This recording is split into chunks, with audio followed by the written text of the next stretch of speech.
There are 10 good reasons why we're glad to see Ricky Carmichael coming back this summer for one last hurrah. His championship career may have ended, but his willingness to fight still thrives.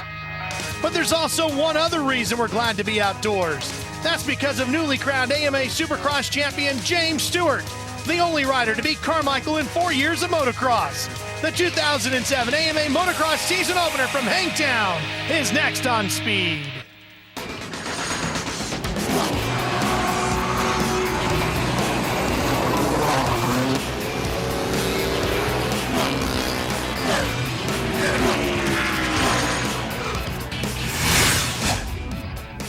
Hi everybody, welcome to the Honda Hangtown Motocross Classic, the season opener of the AMA Toyota Motocross Championship presented by FMF. I'm Ralph Shaheen alongside multi-time national motocross champion Jeff Emig. Aaron Bates will join us as well as we drop the curtain on the outdoor season. The weather, well, it's a hot 84 degrees with plenty of sunshine to bake the packed crowd that has lined the hillsides here at the Prairie City Off-Highway Vehicle Park in Sacramento. And everybody excited because Ricky Carmichael is back on the outdoor trail. Carmichael and his Makina Suzuki ready, not going to run the entire outdoor season just like with Supercross, but Ricky is back for a few rounds. And of course, everybody excited to see how James Stewart and Ricky Carmichael will do heads up once again when they swing their legs over the bikes. Now last year here, Jeff, it was an epic battle between these two. Well, it definitely was. We had plenty of rain. The track was sloppy. You see Carmichael actually going down with the hole shot in Moto 1. But Chad Reed on the number 22 Yamaha took the lead away. Stewart stalls. RC had fallen all the way back to 40th. Stewart falls all the way back to 30th, and these two just came flying up through the pack on this muddy day. Yeah, and it was an amazing day of racing, just battling every lap of the way. At one point, Reed was 30 seconds in front, but he ends up giving up the lead to Stewart, who goes on to take the win in Moto number 1. Carmichael won Moto number 2, but Stewart took the overall. Well, they call him the GOAT, greatest of all time, and with stats like those, Jeff, there's no doubt he's earned the nickname. Well, he definitely is the GOAT, and if you notice that last one, he will race 6 rounds this summer. He's going to ride the first 5 plus Millville. You know, it's great. I think it's going to take a little bit, maybe. I think maybe a second moto I'll start coming around, and I'm looking forward to it. It's been a long time since, like you said, I haven't raced, and just glad to be here. I really miss the fans. That's the biggest thing I think that I've missed, and excited. Well, what everybody's excited about is watching number 7 and number 4 go bar to bar here in at least 6 rounds of the outdoor season. It should be a lot of fun kicking off here at Hangtown, and James Stewart, boy, he's starting to pile up the stats, isn't he? Well, he definitely has the momentum at this point. Just coming off the AMA Supercross Championship, World Supercross Champion. Got a lot of momentum going here. So how is James preparing to battle Ricky? You know, we always prepare. You just got to prepare differently for an outdoor national. And, you know, for me, it's one of those things, you know, it's kind of like, you know, I want to race the guy, but then, you know, I don't want to jeopardize my championship. You know, kind of when I came back in 05, you know, he wanted to race me, but, you know, I was out of the title hope. So, you know, we'll see what happens. If I get a good start, I'm definitely going to go out there and try to win. But also, like I said, I'm here to win the championship. So Stewart already did the first half of what he set himself up for this year, and that was winning the Supercross Championship. Now he's going after the outdoors. There's Aaron Bates with a Progressive Direct pre-race report. This is called the transponder. It's the device that the AMA uses to relay data and timing to the AMA monitors. This year, the AMA has implemented a new method of qualifying that's going to affect every single racer. First off, Saturday is now a qualifying day that gets narrowed down to the fastest 40 that transfer directly to race day. But if you're in the top 10 or a former champion, you're automatically pre-qualified to race. Now, on race day, each rider will practice 2 20-lap practices, and the fastest lap time of both practices combined will determine their gate pick. I asked manager Steve Whitelock the reasoning behind this method coming in this season, and he said it's to make sure to utilize the practices, make sure that they're more important, and it's also to filter out all the amateurs coming into the pro ranks to make sure that their conditioning is up to par to compete with these top riders in the pro ranks. Well, I think, you know, right there with this qualifying practice, they want to get the top 40 riders in the world into these events. But it definitely makes practice really important at this point because it counts for your gate pick. Here's our format for the Honda Hangtown Motocross Classic. 40 riders in the gate. We're going to have 2 motos, 30 minutes apiece plus 2 laps. You got to like that shot right there of that brand new front tire. Sharp edges. Oh man, he's going to need it because the track today is one of the best tracks that I've ever seen here at Hangtown, but it's going to be tough. Here's our Suzuki starting grid. And of course, everybody going to be focused on the Carmichael-Stewart battle, but no Chad Reed this year. No Chad Reed, but what we did see here was Kyle Lewis. This is going to be his final season of racing motocross, so this is his final Hangtown. And if you didn't know why we're not going to have Chad Reed, it's because he's decided after the Supercross season not to come play around with the outdoors this year. We'll be right back. Good look at one of the rivers that makes up the River City here in Sacramento. We're ready to drop the gate on moto number 1.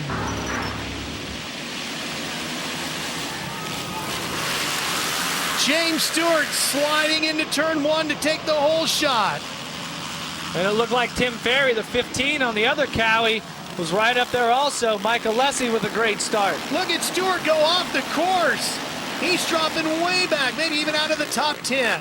And that's not how you want to start the season. You get that whole shot, you stay nice and clean. Dirt Diggers have done an awesome job of preparing the course here today. It's one of the best Hangtown courses I've ever seen.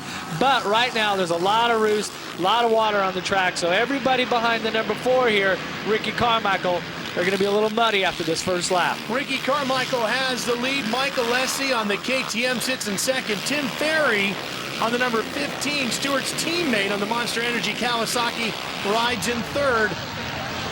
So has the number 4 here, has he been vacationing and hanging out with the family, or has he been working and training? I'm not sure if he's retired or not. He's always working. Let's see what happened with Stewart. Stewart gets a little sideways off the drop-off and misses his line, hits a huge brake and bump, gets the rear wheel off the ground, and look at that, he just keeps it inside of the banners. While all that was going on, did you see how much speed Carmichael carried into that corner as he took the lead away from Michael Lessie there on the 800? Well, there's no doubt that that sort of speed is what's catapulted Carmichael to 10 motocross championships, every one that he's ever entered. Taking a look from high above here as Stewart continues to work his way back up towards the front. And that's Akira Narita, 982 on the Yamaha, but the number 7, when he went off the track, he stuck back in about 8th or 10th. Hasn't been but half a lap, and he's already up into 3rd. You see Carmichael already starting to pull away, and Stewart doing everything he can to catch up to Michael Lessie right now. And Lessie rode the lights class in Supercross, and now he stepped up to the big bikes. Yeah, that's an interesting decision. KTM was fully behind him on that, and he's definitely, there's no doubt that Michael Lessie's got some great motocross skills, and so does the number 4 and the number 7. But if I'm James Stewart, I'm feeling a little sense of urgency because I just had the whole shot, and now I just gave the greatest motocross champion of all time, I gave him an advantage by letting him by on the first lap. Well, Stewart didn't leave much room for Lessie there, did he? He just took second place right away from him. Very aggressive move, but Stewart, I believe, really has something to prove this season in the motocross championship, because as we take a look here of the replay, Stewart just comes up on the outside with a lot of momentum, a lot of speed, and just closes the door from the outside on Michael Lessie. There's Davey Millsaps, currently running in 7th, the Honda factory rider. Came back from injuries late in the Supercross season, continued to gain speed throughout it, hoping to continue and get a little bit more momentum here in the outdoor season.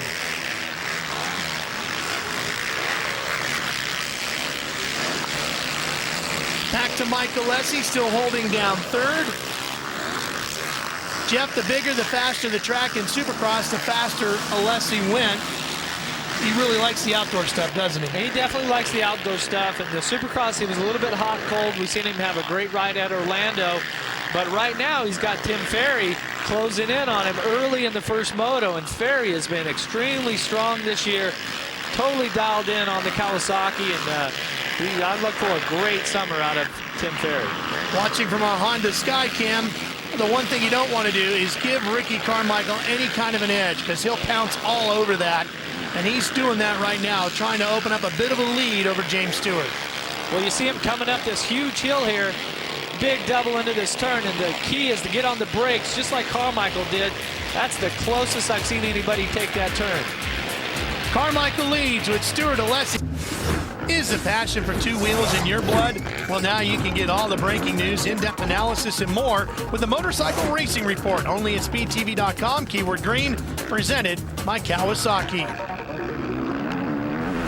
Watching from our onboard camera, Kyle Partridge carrying that for us. There's Tim Ferry and Kevin Windham right behind him. He's running in fifth, the first we've had a chance to spot, number 14.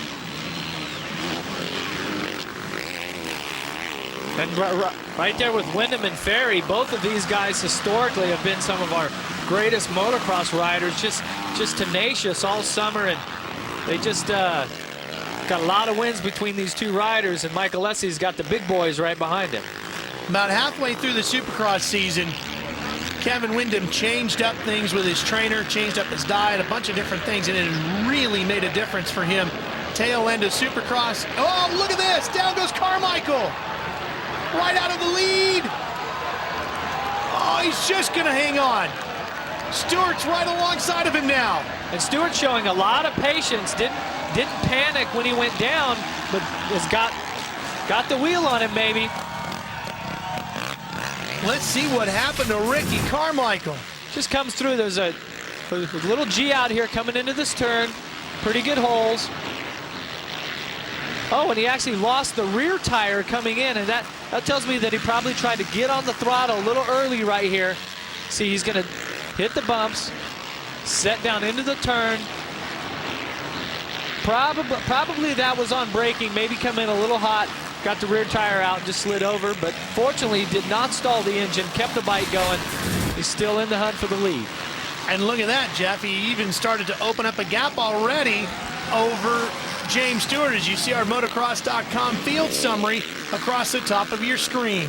Well, one of the things about motocross here, as opposed to supercross, is that these 450 four-stroke machines put off so much roost, and the gap that Stewart was at there is just enough to stay out of the roost. That lets me know that he's not going to pressure it. He knows it's a long summer, it's a long first moto, there's still a second moto. He's going to be a little patient here and try to make the move later on.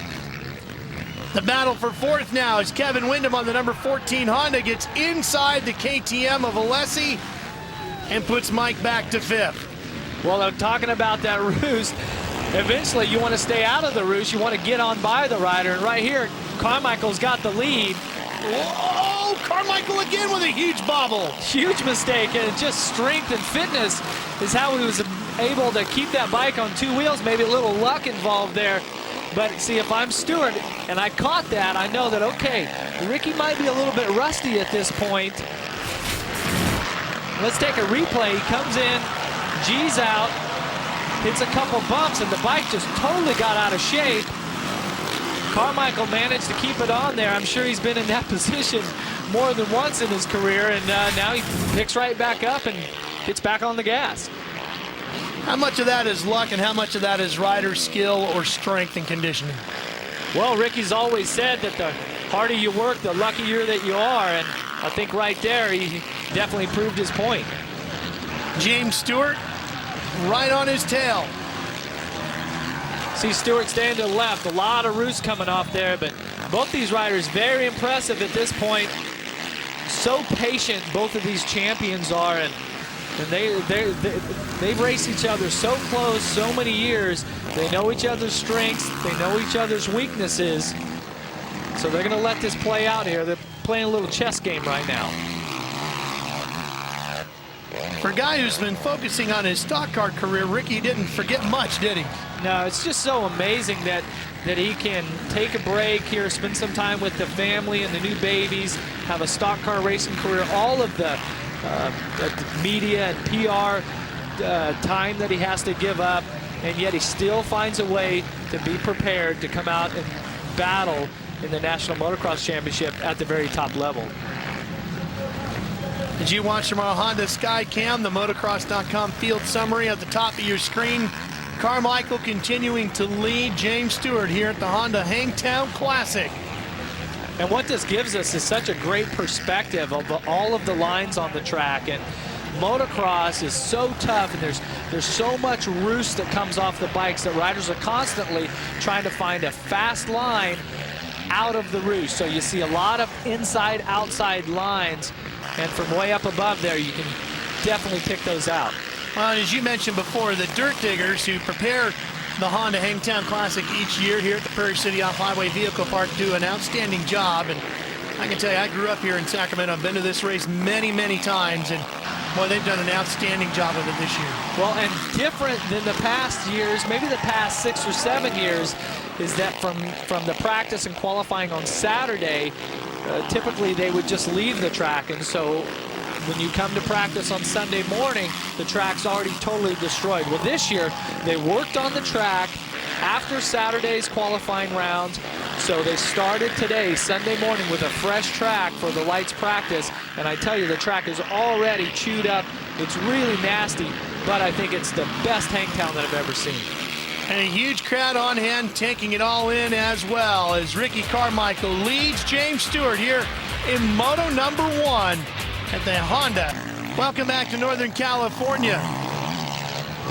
Sacramento, the host of the Hangtown Classic, the season opener for the outdoor season, and James Stewart making the move on Ricky Carmichael.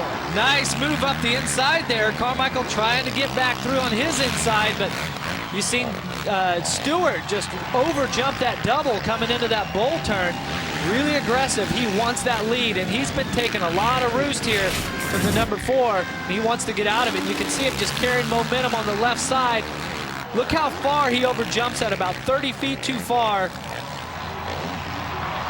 And Carmichael doesn't do anything crazy, just says, okay, you've got the line, go ahead and take it. I'm not going to panic here. This is going to be a long day. Stewart able to woe the bike down by the time they got to this steep bank corner. Powered away with the lead. Good look at all the lines through there, Jeff. And you see they're starting to catch some traffic right now also, getting into some of the lapped riders. Not only does that take your line away if you get locked into one of them big, long ruts, but there's also a little bit of roost coming off of their bikes. Sometimes they make mistakes and whatnot, so getting through the lapped riders is pretty important at this stage of the race. Well, I guess now we'll find out as the white flag comes out just how far off of James Stewart is Ricky Carmichael. Is he really still in shape and all that? Because we've gone 30 minutes and we're down to the final lap. We're going to see if he's in shape. Well, I definitely think that he's in shape, but it's you know, does he is he a little bit rusty at this point? I don't think so. He's right here on the 7. I think he's rode a very smart race. Both these riders actually have been impressed with both of them, and both riders know that, you know, second is as good as a first at this point. It's the second motor that's really going to count. The last time Ricky rode a Supercross was at Orlando. It's been quite a while. He's been messing around with stock cars. It's been a couple of months since he's been in an actual race with James Stewart, but he sure hasn't forgotten much. Well, and Stewart is totally dialed in at this point, really concentrating. I've been watching Ricky here. He's making little mistakes, like where he'd come into a turn and the front tire would maybe be 3 or 4 inches a little bit higher in the rut than what he wanted, and I've seen him have his feet off maybe a little more than what he wanted to. So at this point, if he's right on Stewart here at the end, I'm still going to be comfortable. I'm still going to be feeling good. And actually right now, he may be putting on a charge to take the lead here in the last quarter of a lap. Here he comes. Carmichael making a run at Stewart. No doubt about it. So now this is when the heart rates are really high. A lot of lactic acid built up in the muscles, a little bit of fatigue setting in, and you got the greatest of all time still pressuring you for this moto win.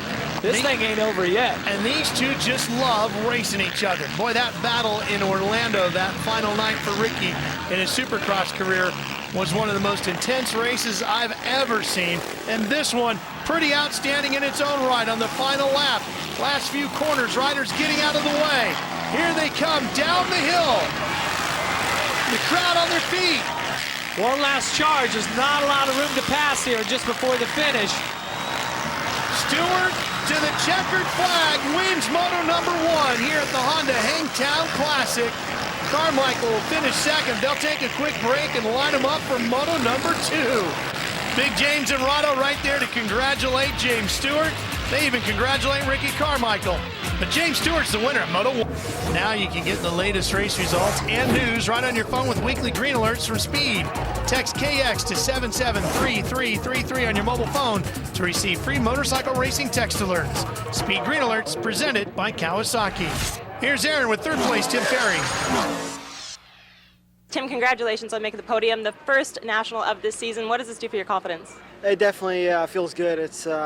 I wasn't sure where I was at. Supercross went good, and I haven't rode this Kawasaki yet outdoors, and it fell right in line with what I did in Supercross. Here's our Toyota Trucks unofficial results from Moto number 1. Kevin Windham ended up taking 4th. Alessi dropped all the way down to 8th.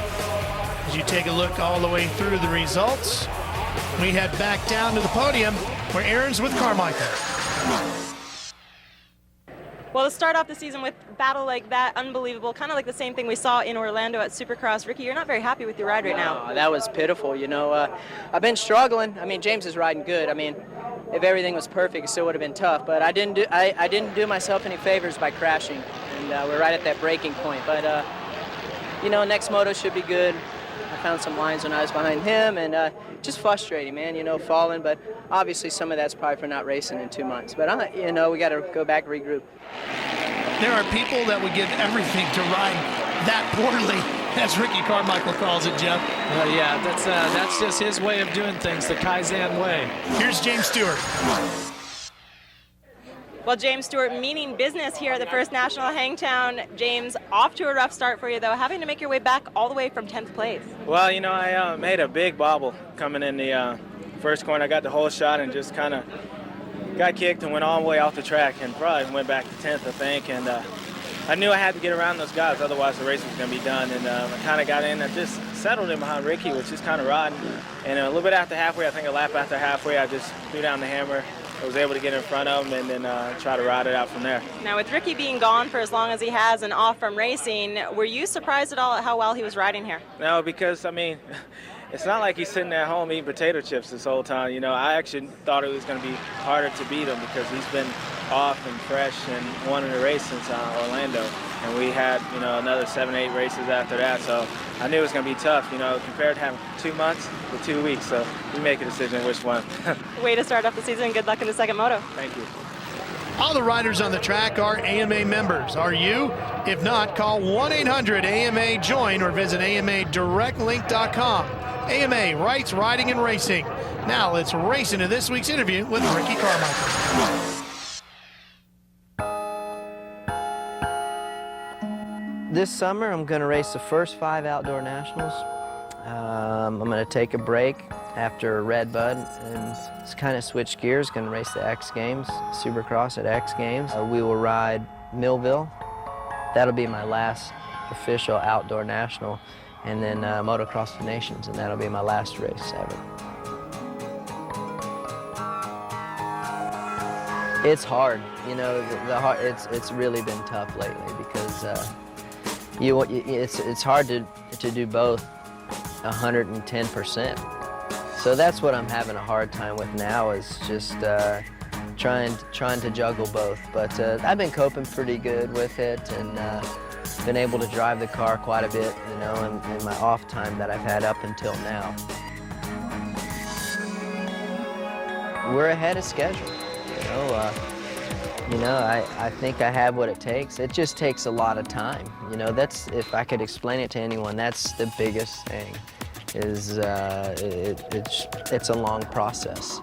So you have to have patience, and I've learned so much. The biggest thing I know is in the car is just learning that limit of when you're in control and when you're out of control, and learning how things work in a race situation rather than when you're just out there doing laps and practice and stuff.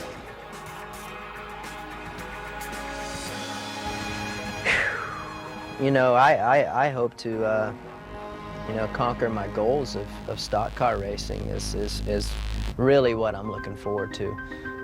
You know, I want to do really good in my motorcycle races this year and finish out strong. You know, I want to win 150 races. I'm at 146 now.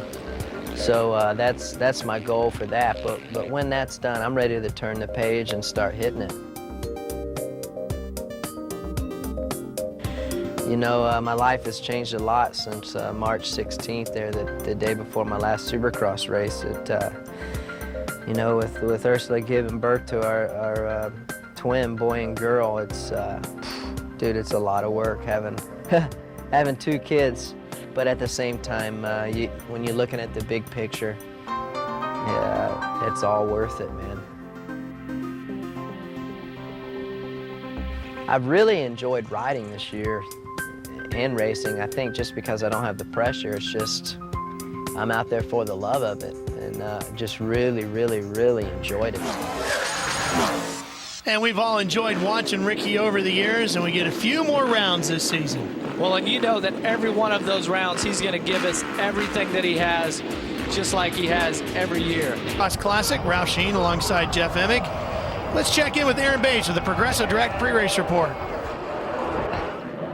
If you take a look down the starting line, you're going to notice that the number 9 factory Makita Suzuki rider, Ivan Tedesco, is not racing here at the first national of this season. You can kind of consider it deja vu of his Supercross when he broke the bones in his hands right before the first race. This time, he gave himself a concussion the Tuesday right before this race. We caught up with team manager Roger DaCosta earlier this afternoon to find out what exactly happened and when we can expect his return. Well, the bike is here. The rider is not here, unfortunately. Ivan crashed on Tuesday in practice and banged his head pretty good. And he saw a specialist, 2 different specialists actually, right after he did the crash on Tuesday, and then again on Thursday morning. And everything is fine with him, but the doctors recommended that he rest at least a week. So he probably will start riding again next week and then race at Southwick. Getting ready for Moto number 2 from our Honda Skycam.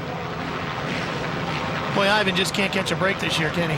No, he definitely has been starting every one of these championships in a hole, and he has definitely missed here today. There's Kyle Partridge giving us this onboard view. You saw Grant Langston on the 8. And Davey Millsaps on the 118 has the early lead. You can see by the onboard there was so much roost coming off. That's why you want to get that hole shot, stay nice and clean, keep your goggles clean, because they throw down quite a bit of water in between the motos. So right now the track's going to be pretty hard on the bottom, a lot of wet stuff on top. There's Andrew Short in the 29. He just gave up second place to Ricky Carmichael. Here comes Stewart on the outside on the Kawasaki number 7. Definitely trying to take advantage of staying out of those bumps. You see Stewart going way wide. The beginning of the second moto here as Stewart makes the pass on Short for 3rd. You see there's so much water down, but rider's going to be a little more tentative here at the beginning of this moto to find out where the track's wet, where it's slippery. They do get a parade lap.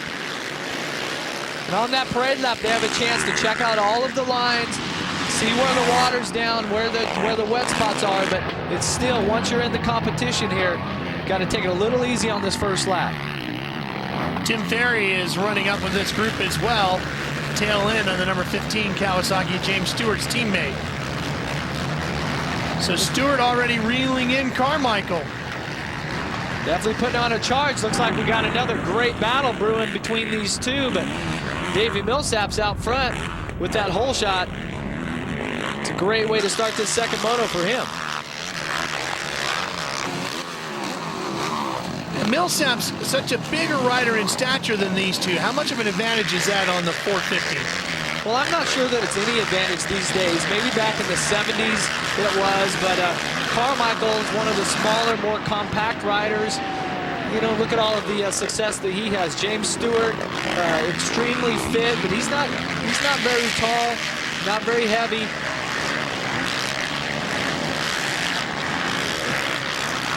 As you can see, look how shiny some of that is. There's a lot of water down on those rollers. And the thing about the second moto here in Hangtown is that there's a lot of square edge bumps on the track, and you can see the bikes just bouncing around, the suspension having to work so hard right now. Watch as they come down this G out. See the front suspension completely collapsing on the 118 Honda there of Davey Millsaps. Talking about his size, 6'2", 190 for Davey Millsaps, and Ricky Carmichael. About half that size. Yeah, Carmichael's around 150, 155 pounds. I don't know what his stated height is, but it's definitely not 6'2". Yeah, but if Ricky stands on top of all the records he's compiled, he's like the Empire State Building. Yeah, he's more like 50 feet or 100 feet. Right there, that's the corner where Carmichael fell the first moto. Lines are kind of changing. Track's going to be really tough this moto. Like I said, a lot of square edges coming up and a lot of rocks. It's definitely more hard packed now and wetter than what it was in the first moto when I said the track was in great condition. Now it's really tough. You know, speaking of records, that's what James Stewart, who runs in third as we watch our Tundra cam go by, he's chasing after records now. He won that Supercross championship, the AMA title, and one thing he had never done, he really wants to start racking up titles and wins. And here comes Carmichael inside of Millsaps. So Ricky's got the lead. What I was going to say is by the time James gets done with his career, and we stand him on his records and Ricky on his records, they might be the Twin Towers. Well, the Twin Towers, and you also have to count in Jeremy McGrath there with the 7 Supercross championships. So Carmichael right now, 10 motocross championships. McGrath at 7. Stewart has definitely got his work cut out for him if he wants to be on top of either one of those. Well, he's got on top of Davey Millsaps now. He's taking second away from him. It is going to be something to watch to see where James Stewart is at the tail end of his career, because well, you look at it now and the potential is just unbelievable. And what was unbelievable also is right when Stewart made that pass, he was going through that right-handed sweeper where all them deep, gnarly ruts were. In the middle of that turn, in the middle of those ruts, I seen him reach up and grab a tear off to clean the goggles off. We're going to be racing action. Want to relive the excitement? Watch all the 2007 AMA Supercross and Superbike events on Speed On Demand online, and it's all free, courtesy of Yamaha. So log on now to speedtv.com, keyword Yamaha, and get up to speed. A lot of encouragement for Ricky Carmichael. As you watch from our Honda Skycam. And the interesting thing here, Carmichael is making his 123rd consecutive MX start. He's never missed a motocross event since he started racing. That's another record that I don't know if anyone is going to be able to top. David Villeman on the number 12, battling with Michael Alessi on the KTM. I love watching Villeman ride the motocross here. He's got such an interesting style and technique, and when you get to some of these off-camera turns, as Michael Alessi takes the position back, he just has this very European style of riding the bike, and I think it's a real joy to watch. Rider out of France. Made a good living and a good life racing motocross and supercross here in the States. Another rider making a good living is Michael Alessi here in the number 18 on the Red Bull KTM, making the transition from the lights class in Supercross to riding the motocross class, the 450 machine here outdoors. And I think he's trying to relive some of that success that he had when he first turned professional and he came up to ride the motocross class, and maybe to capitalize on it, and lights could be a thing of his past. Doing pretty well in the motocross here. They got Grant Langston reeling them in on the number 8 Yamaha. So could we have some fireworks that we've seen before between Langston and Alessi if they get together? Could be, because he's getting around David Villeman, and now he'll set after Michael Alessi. All the motocross fans will remember at the finish line when Grant Langston came in on Michael Alessi. That was 2 seasons ago at the opening round here, and it was for the overall. Langston got together with Alessi. Alessi went down. Langston won the race, but his left foot and his left ankle was broken. His toes were facing left. It was a pretty gruesome injury, but he took the win, and that's the type of racer that Grant Langston is. Well, as you can see from our motocross.com field summary, these two riders battling over 6th position. Alessi holds it right now, and here comes Langston charging hard. Langston's had such a sporadic season. It's like the races that he showed up, he's been pretty successful, but he's just had some odd injuries and odd things happen that have kept him out of being consistently at the races each and every week. Came back real late in the Supercross season. Showed some speed. Yeah, definitely. Like I said, at the races that he participated in, he was really good. But when you're kind of battling through little nagging injuries and you're missing a week here or there, so tough to find that rhythm and really gain the consistency. Alessi took a quick look to his right. Oh, and Mike is right off course. He took a look to his right there after he missed one of the camera guys that were there, but he just got a little wide. The berm there on the outside is just starting to give way. And we'll take a look at the replay here. Alessi looks over, knows the pass is made, so he's going to try to get on the throttle a little early. Just blows off the side of the track. Tim Ferry battling with Andrew Short. Short on the 29 Honda. Whoa, and those two almost come together. And that was a nice move Ferry made there. He made his turn early at the top of the off camber, really accelerated into it, took the position. So move Tim Ferry to 4th. We move to break, but we're coming back. This next month on Unique Whips, Pam Anderson is known for getting things fired up, but now it's Will's crew's turn to get Pam's engine started with an all-star ride. It's a huge episode of Unique Whips, June 27th at 10 Eastern, and only on Speed. James Stewart has a lot of nice rides. He's got a pretty good one going here today. But I do notice a problem. Look at his helmet there, Ralph. He does not have his goggles on right now for some reason. He has slipped back to 3rd. Davey Millsaps is up to 2nd. Ricky Carmichael is in the lead still. Nice, comfortable lead at this point. If Stewart has dropped back to the 3rd position, that's going to leave a huge lead for Ricky Carmichael. Carmichael made the statement to Aaron after the first moto that he didn't feel like he rode very well, even though he finished in 2nd right behind Stewart. Based on what you're seeing in his style here, do you think he's riding better in Moto 2? Well, I think just like always, Carmichael and Makita Suzuki have probably made some changes to the bike. What that's going to do is, okay, let's fix those things. That's going to help my confidence. It's going to help my psyche and all that. And right now, it looks as though Stewart must have made a mistake somewhere along the line. It's a nice, comfortable lead for Carmichael. And that definitely is going to help his confidence and definitely help his attitude after the event. He's going to be much happier. Of course, everybody's going to start wondering if Carmichael comes out of here at the top of the point standings, looking at an overall win here at the season opener. He gets to the end of those first 6 outdoor races, and he's got the points lead. Would he continue to the end of the year? And I don't think he will. No, I don't think so. And he's already stated that earlier this season. He showed us that he's going to be competitive in the Supercross Championship, be there winning races. But when my cutoff time comes, I'm going home. I will not be at the next event, and very unfortunate for the fans. How tough is it for James Stewart? You talked about all the roost. He's riding, trying to hold on to 3rd. He's got his teammate right on his tail and no goggles. Yeah, it's going to be tough. It's going to be tough when they catch the lappers. Also, the wind coming in your helmet and some of the high-speed spots going to make your eyes water right now. So this is really tough to do what James Stewart's doing. We should also mention as Ferry comes right up alongside, but treats his teammate with a lot of respect, doesn't he? Look at that. Not too much there. Definitely wanted to take the position, and you can see all those rocks coming up the hill.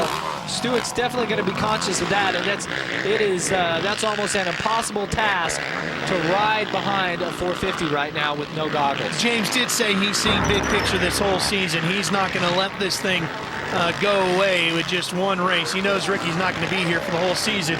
Ricky, on his final lap, we should also mention this is the first race James has not had his longtime mechanic, Jeremy Albrecht, with him. Yeah, Jeremy Albrecht has left Team Kawasaki to go work for Gibbs Motorsports, is starting a Supercross motocross race team, and so maybe a little chemistry change there. We'll see how this plays out the rest of the summer. Ricky Carmichael going to put the number 4 on the top step of the podium one more time here in Hangtown. This will be his 5th Hangtown win as he makes his way down the hill to the cheers of the crowd. And the crowd is definitely responding. Just amazing for him to come back and win the overall again. Ricky Carmichael wins the Honda Hangtown Classic. We'll be right back to talk to him. The outdoor season. Well, it definitely is, and what a pleasure it is to have Carmichael back in this Stewart-Carmichael battle. We've seen some great rides out of Millsap, Ferry, Langston Short. Going to be a great summer. Here's Aaron with third place Tim Ferry.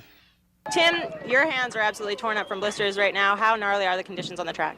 They were pretty tough. It was, you know, they were talking about making the track maybe a little smoother, and that wasn't smooth. And that was some old school motocross, but it was good. And you know, I think everybody feels exactly the same way. I think I'm not alone with my hand problem. Davey Millsap's finished second in Moto2. He takes 4th overall as you see our Toyota overall results. So a good afternoon for Davey Millsap's. Good way to kick off his outdoor season. Here he is, standing by in the podium area with Aaron Bates once again. Let's head there now. Not only did he pull off a whole shot, he also managed to make his way up onto the podium for Moto number 2. Davey came back swing in the second Moto. What made the difference? You know, first Moto went really good. I didn't get a really good start, but you know, I worked up to 5th, and the second Moto I got a whole shot, and it's a lot easier when you get the whole shot.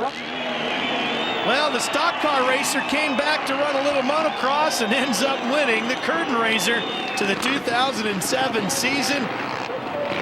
Unbelievable. Ricky Carmichael didn't lose much, did he, while he was away for a short period of time? Here's the points. He's even got a 4-point lead now on James Stewart as we head off to the next round at Mount Morris, Pennsylvania. Here's Ricky with Aaron. Well, a much happier Ricky Carmichael up here on the podium after the second Moto. Ricky, would you say that today's second Moto came down to conditioning? It definitely helped. I don't know what happened to James. I think he fell down, and then I don't know what happened, but I can tell you that I knew it was going to be brutal, and the only way I knew how to win was just to go out and ride my hardest, and it's hard to do that on a 4-stroke, but I put my head down in fitness at Eldon Baker. As you can see with Ben Townley, we're on a good program, and there isn't anyone out there in better shape, for sure. You guys had also made some modifications to the bike in between motos. What did you guys fix, and how much did it help you out? We changed a couple things on the engine. Suspension, we didn't change much. I don't think anything works perfect on this track, and just super pumped, dude, to get a win and to win in that fashion. I'm really happy. Jeff, Ricky really improved between Moto 1 and Moto 2 to take the overall. James, however, went the other direction, and it cost him the big win here today. Well, it cost him the win, and I think some of the fans or some of the people on the sidelines will say, okay, Stewart's going to look at the big picture here. He doesn't have to beat Carmichael to win the championship, but you know Stewart does not like getting beat. He wants to go beat Carmichael every one of these races that he can. He'll get a shot at Mount Morris in Pennsylvania. You'll see it here on Speed, June 10th at 6 p.m. For Aaron Bates and Jeff Emig, I'm Ralph Shaheen. So long from Sacramento. Hangtown goes to Carmichael.